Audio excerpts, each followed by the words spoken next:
The personal stories of 3 enslaved Africans, as told by their bones. Despite the wealth of knowledge regarding the transatlantic slave trade, the history of enslaved Africans forcibly brought to Latin America has yet to be fully explored. In a study published Thursday in the journal Current Biology, scientists tell the stories of 3 16th-century enslaved Africans identified from a mass burial site in Mexico City, according to analyses of their bones. African roots may have been invisible in Mexico and Latin America because of the history of the Mestizo in Mexico, said first author Rodrigo Barquera, a graduate student at the Max Planck Institute for the Science of Human History in Germany. Mestizo refers to people of white European and indigenous American ancestry.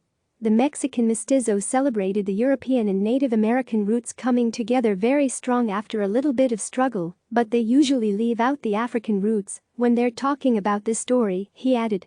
Barquera and his team of researchers are hoping that their findings, captured within the bones of these enslaved Africans, will be a step in sharing their stories and addressing the erasure of history and the self-identities of Mexican peoples. When the researchers noticed modifications on the individual's teeth indicating different African cultural practices, they decided to study their genetics and personal histories. All of us involved in the study were highly touched by the whole story about these 3 persons, everything that they went through, Barquera said. Knowing that they were first-generation enslaved Africans brings a new perspective on the whole subject, because you know they were abducted. You're seeing all these maltreatment signatures on the bones that came with this abduction, what they suffered for the rest of their lives.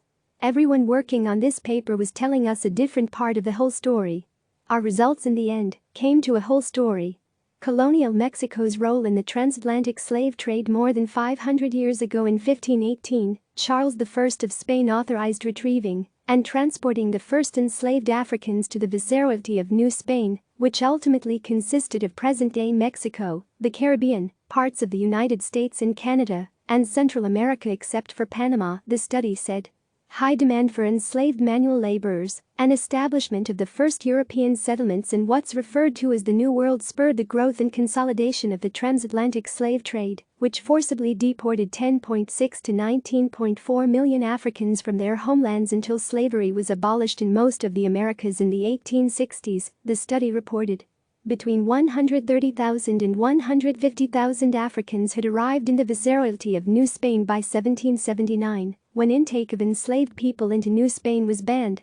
New Spain brought in about 70,000 enslaved people between 1600 and 1640 to compensate for a loss of indigenous laborers resulting from casualties during the European conquest and from diseases, smallpox, measles and typhoid fever, that decimated most of the indigenous people. Africans were thought to have higher resistance to these diseases compared to indigenous Americans and Europeans, which made them desirable workers. 5 centuries later, the study said, the hundreds of thousands of enslaved Africans form a large part of Mexico's genetic and cultural heritage. A mass burial site, the San Jose de los Naturales Royal Hospital, was founded in Mexico City between 1529 and 1531. According to the study, the development of this hospital was to care for the indigenous people of the viceroyalty of the New Spain and for victims of smallpox outbreaks that transpired during the early years of the colonial period. However, the outbreak abated close to the hospital's construction, so the bodies in the mass burial associated with the hospital were likely affected by another epidemic, Barquera said. Finding their bones, the skeletons of the 3 individuals were recovered from the mass burial site in the grounds near the hospital during the excavations for a new subway line in downtown Mexico City in 1992, under the supervision of 2 archaeologists who weren't part of the study. The mass grave contains skeletal remains of individuals disposed in layers, the study said, which is consistent with burials made during epidemics, in which dead bodies rapidly outnumber the availability of single graves. The bones of all the individuals were transferred to the osteology laboratory at the National School of Anthropology and History in Mexico, where little work was performed on them aside from anthropological studies, Barquera said. In 2012, Barquera and a co-author began working on the bones as they showed dental modification patterns that were found to indicate different African cultural practices.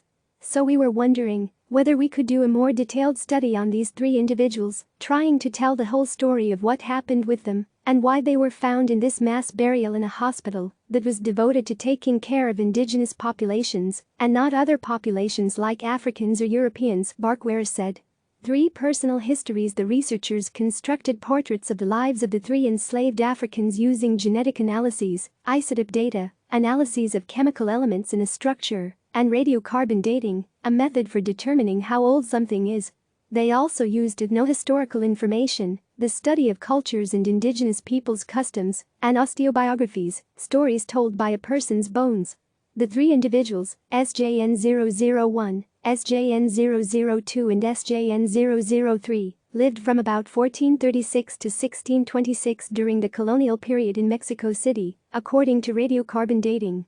Their genetics suggested they were of Southern or Western African origin before being transported to the Americas. Osteobiographies, stories told by a person's bones, revealed lives of severe hardship. The osteobiography revealed non-specific markers of physiological stress, evidence of occupational stress and healed severe wounds, according to the study. Based on evidence of the bones, SJN001 was around 24 years old when he died. SJN001 showed abnormal skeletal changes that are often in response to conditions associated with diet such as anemia and malnutrition, as well as parasitic infections and blood loss, stated the report. His dental health revealed signs of periodontal disease, and bones in his leg appeared to have broken then reformed. His clavicle also showed new bone development that may have resulted from micro-traumas associated with repetitive use and have been reported to be found among people that carried heavy loads on their shoulders. Parts of the discs in his spine were protruding from compression. Green coloring and imprinted lines in the part of the spine and the neck and ribs were considered by authors to be the impacts of a gun, and it is believed that the green coloration in his skeleton is from the fragments. Decorational patterns seen in his teeth are consistent with Fang and other groups from the coastal region of what is now Western Africa.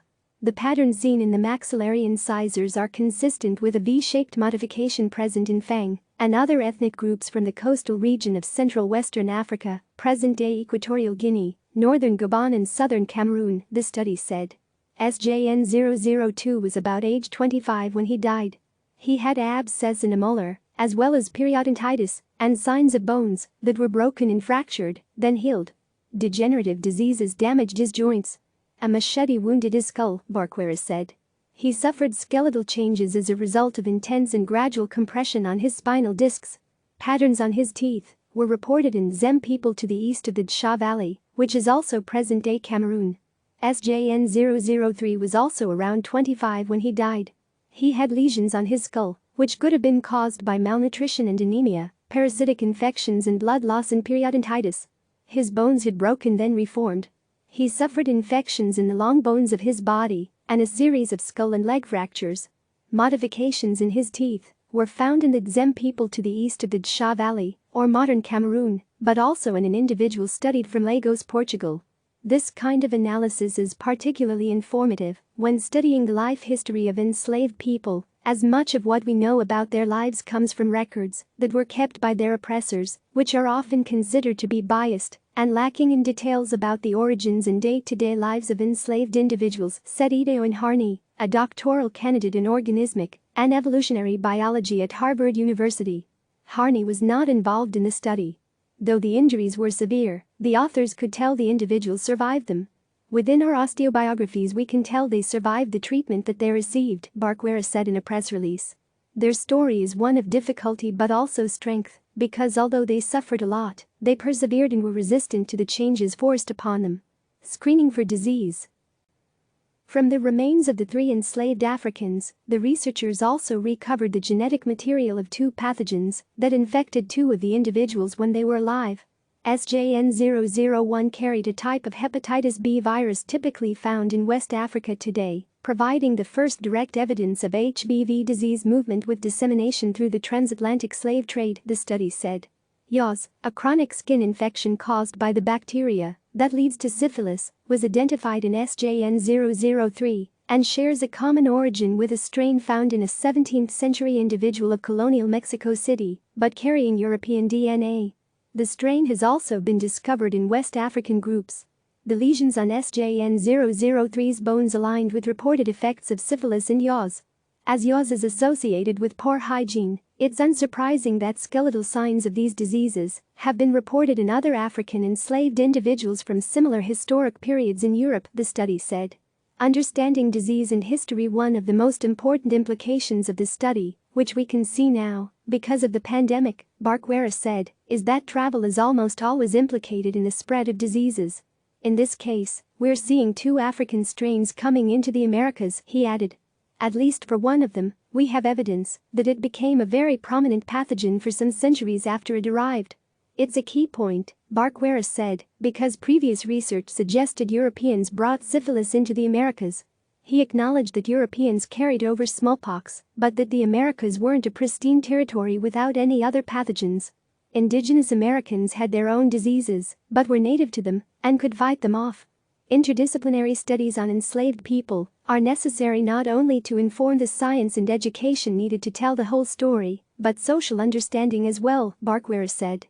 This other route has, for so long, been disregarded as part of the Mexican history, he added. And Mexican society deserves to know more about this third route.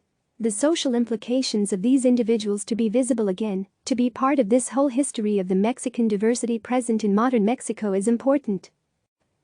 Click subscribe to receive the latest news.